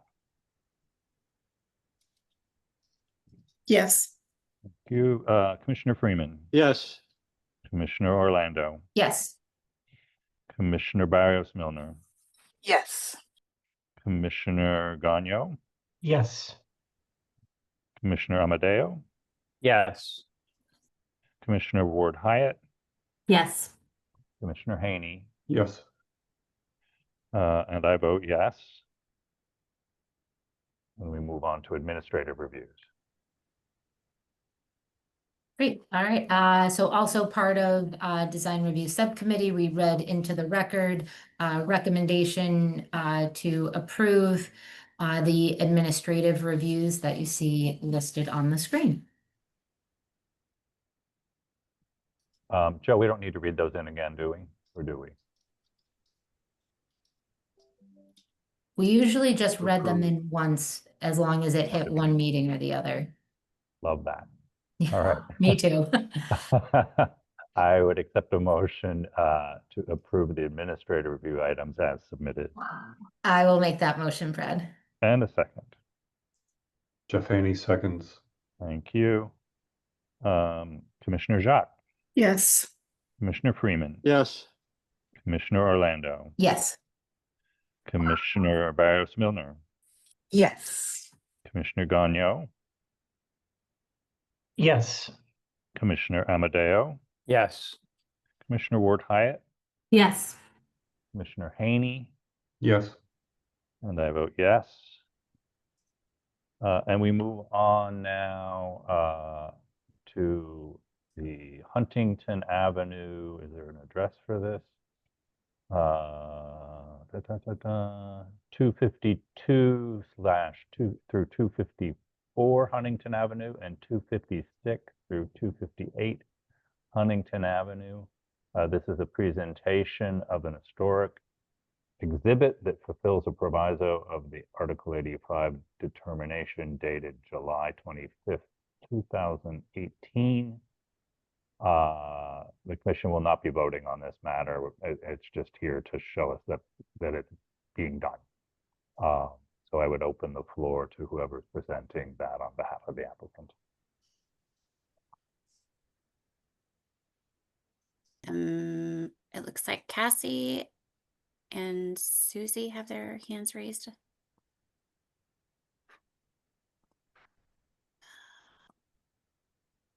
Yes, I believe I just need to be promoted. Yep, there you go. And Stephanie, is that correct? That's correct. Okay, then just let me do that. And I would just say, you don't need to go through the detail of every photograph and historic artifact and ticket stub that you've got in your presentation. Understood. So I was just going to give a quick intro. Thank you so much for having us, everyone. My name is Cassie Malatesta. I am a development manager for Toll Brothers Apartment Living, representing ownership for this project that's currently under construction. With me tonight, I have Susie Havlicek. She's with Alchemy Studios. She's our art curator and consultant. And Stephanie Jones, who is with Bergmeyer, our interior designer for the project. So we're looking forward to presenting what we are planning to curate and implement into the project of the amenity spaces within Huntington Tower. So Huntington Tower is comprised of 400 plus apartments. We're also going to be delivering the Huntington Theater's new grand civic space. So it's about 14,000 square feet of new space. The site historically, before we demoed the existing structure, it was the former Boston University Theater. So, and prior to that, there was other uses and historical elements. So for example, we took down building facade elements before demolition, which we've preserved and saved. And we're looking forward to sharing and bringing those back into the building, which Susie is going to share. The project's currently under construction. We're looking forward to delivering in the summer of 2026. You saw on that notice there that you just shared that the notice to proceed with Article 85 demo delay was in 2018. So this is a long time coming. So we're really looking forward to sharing what we have to offer and what Susie and Stephanie and their teams have put together. Is there any questions before I turn it over to Susie? To get started, Susie, if you want to share All your screen. right. Yes, I'll share my screen. So this is the deck that we already shared. And as it's been mentioned, there was a lot of detail in it, which just is really reflective of our excitement about all of the history and historic stories we're trying to share and how interesting this neighborhood is. So there was the proviso to have a historic display in the lobby. And so just to ground you of where that's going to be, and then we'll move into what that is. So here's the Huntington Theater. Here's Huntington Ave. The front door you'll enter is just right here. So here is the front door. Again, public sidewalk, Huntington Ave. And so a zoomed in image of that. The historic display is going to be on this fireplace wall just off the lobby. And you'll be able to see it through the windows, but it's sort of the main center point of this lobby. And then as well, there are actually, the more we dug, the more we wanted to keep the story going. So there's actually going to be extra historic elements in the lobby that you'll be able to see, really that the public would be able to see, but and scattered throughout. And so we included some of that too. Again, we won't go through all of it, keep it very quick. But this is just to give yourself a little more grounding. This is where if your back were to the historic display, looking out in the lobby, this whole project is really a celebration of the history of Boston in basically past and future. So it's combining historic documents with contemporary works by all local artists. So this is an artist, if you've been to the ICA recently, her name is Sneha, but her moniker is Imagine. She just had a big exhibit there. So you'll get this great sort of joining storytelling. So we are going to be doing a combination of displaying a ton of artifacts and then also including a label. We really wanted to edit it down to make sure it was really readable so that more people would be reading it and telling the story of the building that came down. And it had a lot of different iterations, everything from a post office to a nightclub with even like hydroelectronics and a moving stage and all of these different things. So it had a lot of different lives, and we wanted to bring in elements from all of those different lives. Did anybody need me to pause to read more of that? Did you all get it? Am I going too fast? Good. Okay. So again, we will be printing this write-up on a plaque that will be displayed in the lobby.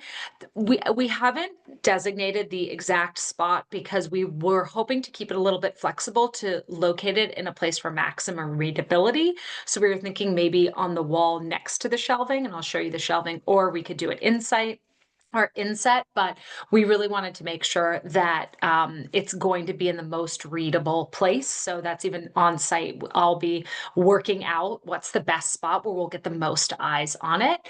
So here you can see the sampling of all of the pictures. It's a combination of floor plans, playbills, architectural drawings, photographs. A lot of these were all both provided to us by the city. We did some extra digging and research, and then we also met with the great team at the Huntington. So it's a big combination of different elements, and they will all have specific labels too.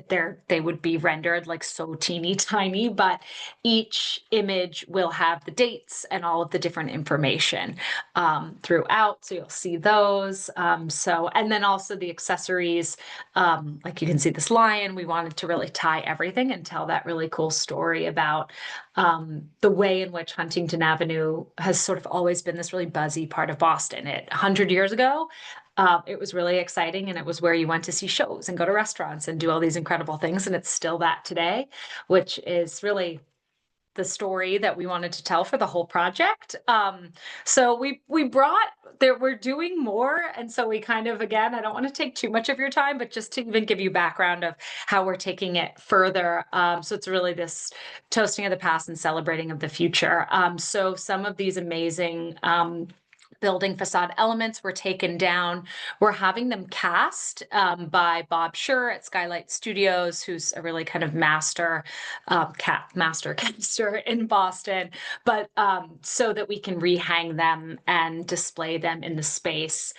So the feel and the theme that will really continue throughout is both facade elements, all of these cool city provided documents, and then contemporizing and making really just making these historic elements come alive with the storytelling from artists that are living in Boston today.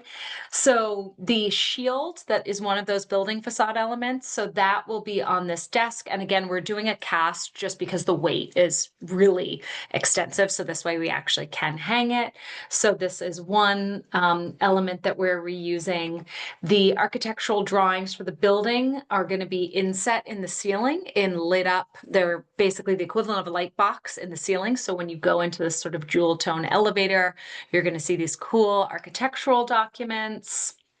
And then these spaces are in upper floors, but we're using more cast elements. So over in the sort of fitness areas and other public areas of the building, we're going to be both implementing two-dimensional wall graphics like this that have that contemporary feel, and then the 3D actual casts. So you can see a few more of our graphics that we're building in and just really celebrating what was in the building. And then the last one, just for fun, we're also pulling all these really cool historic photos in and around Boston of the pets. So that is the total plan and program of all the ways in which we're really celebrating the history of this incredible building on this site that was here. And so, yeah, we wanted to see if there's any feedback or questions. That would be great.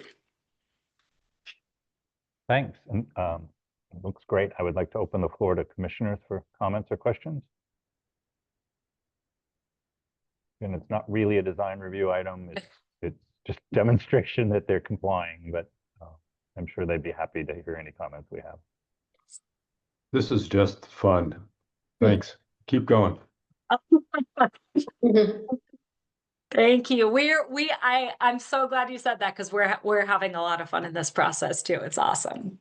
Hey, I had a question, which is, yeah, what happens to the original architectural artifacts after you cast them? We were going to offer to give them to you guys if you wanted them.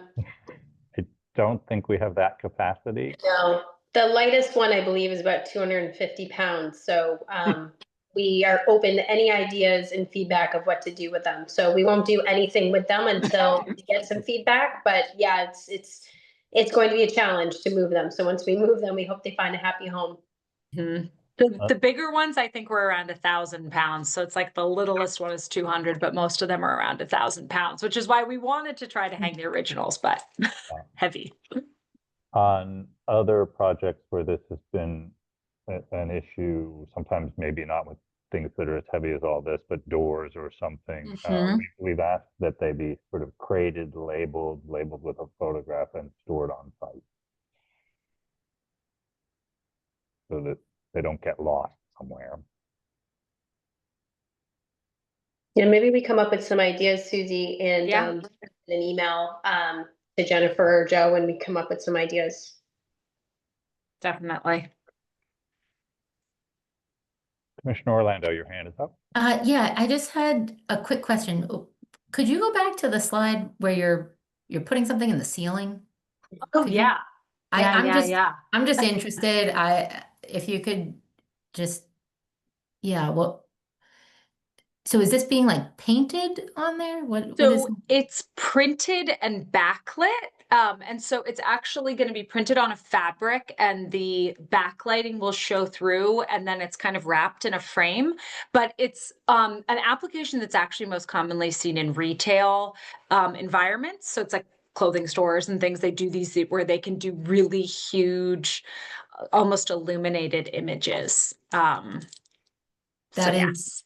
is incredibly cool. Really obsessed with that. We were going to offer the team to come by after the installation is complete and welcome you guys to have a look around if you wanted to, so we can keep you informed on delivery of everything. But we'd love to have you guys to see everything on display once we complete the installation of it. Yes, please invite us. Yes, definitely.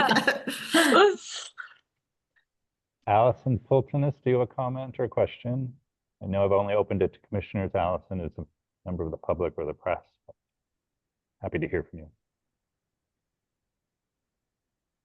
Wow, thank you. Actually, all of this came about because of a petition and so on that I was involved with, whatever, 8 years ago. And the architect for the post office was a very well-known R. Thomas Short in New York City, but this was the only in Boston that is surviving. He did another post office near North Station. And I'm sure some of you remember that this building had the words Old France at the top. So that was the last nightclub that was there in the 50s. I didn't see a reference to it in the slides, but I'm sure you have something, probably a photograph in your exhibit. I really think this is wonderful. I remember the hearing, and William Young promised that this was going to happen. So it's very exciting. Thank you. And Commissioner Gagnon.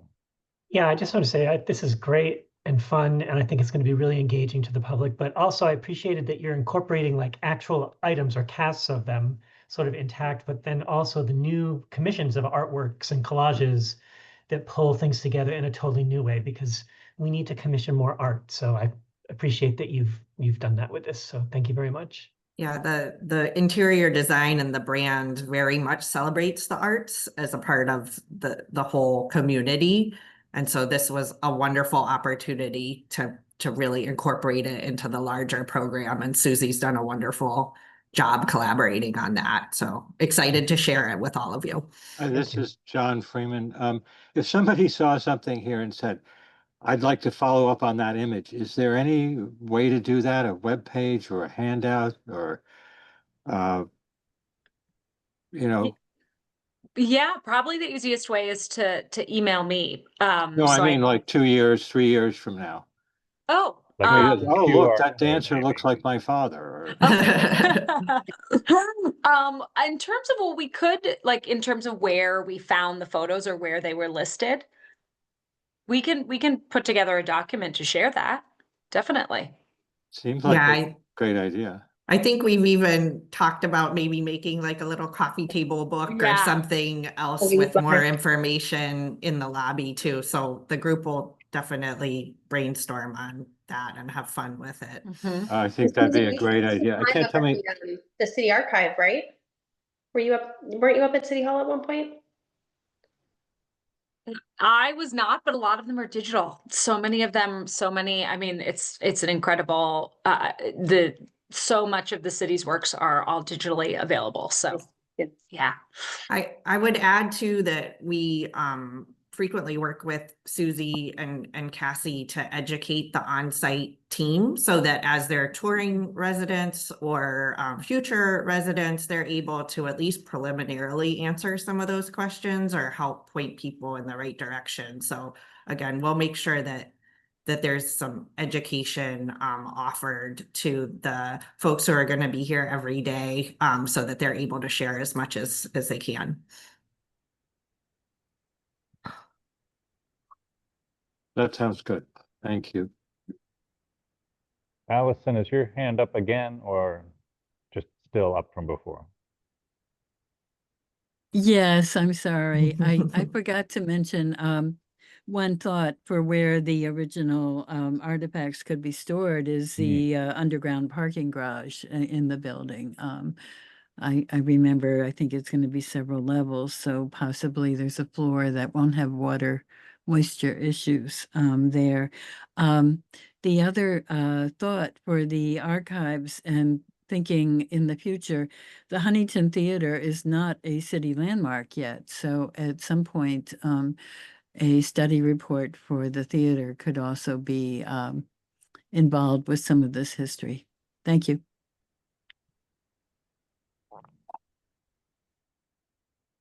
Any other commissioner comments or questions for the applicant? I have a quick question.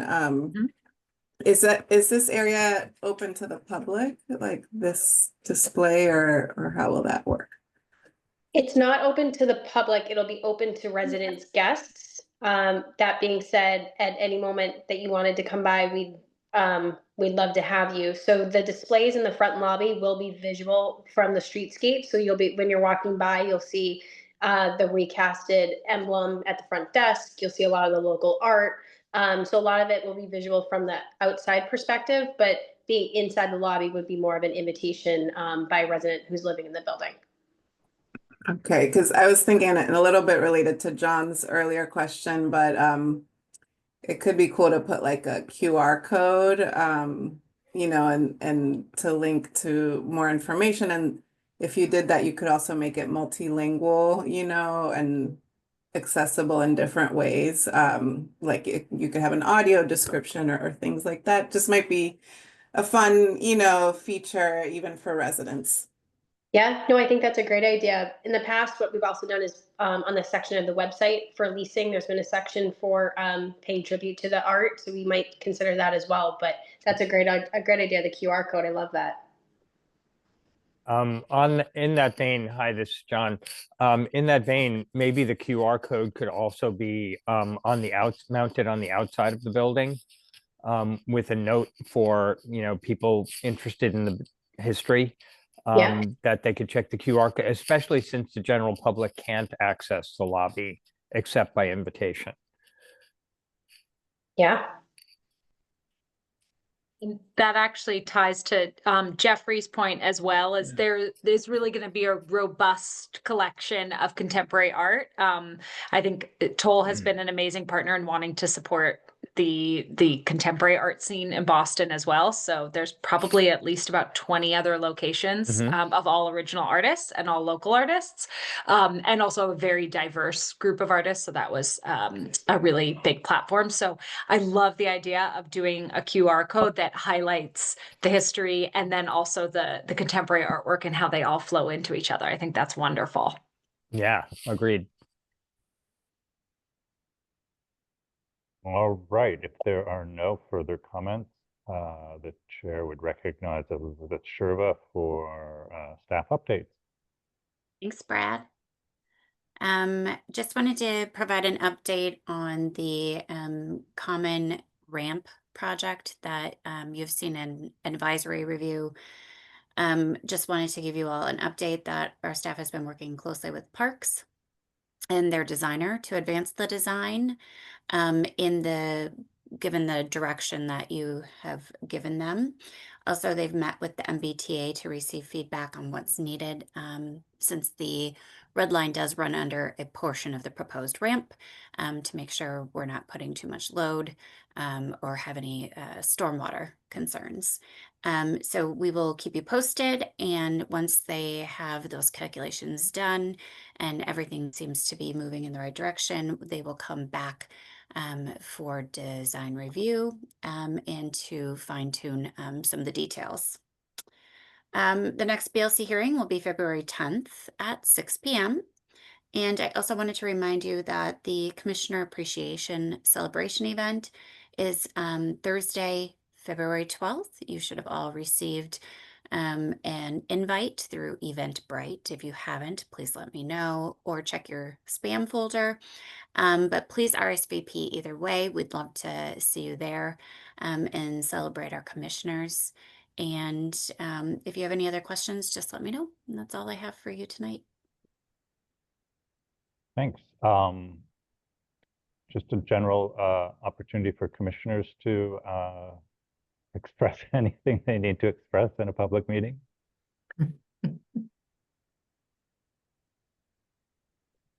Hearing none, I will move on to adjournment, which requires a motion to adjourn and a second, please. Make that motion, Brad. Jeff Haney. Thank you, Jeff. And the second, please. I'll second. John Thank you, Amadeo. John. And we don't need a roll call. All in favor, please say aye. Aye. Aye. Any opposed? We're adjourned. Thank you, everybody. Thank Good you. night, everyone. Bye, folks. Bye. Bye.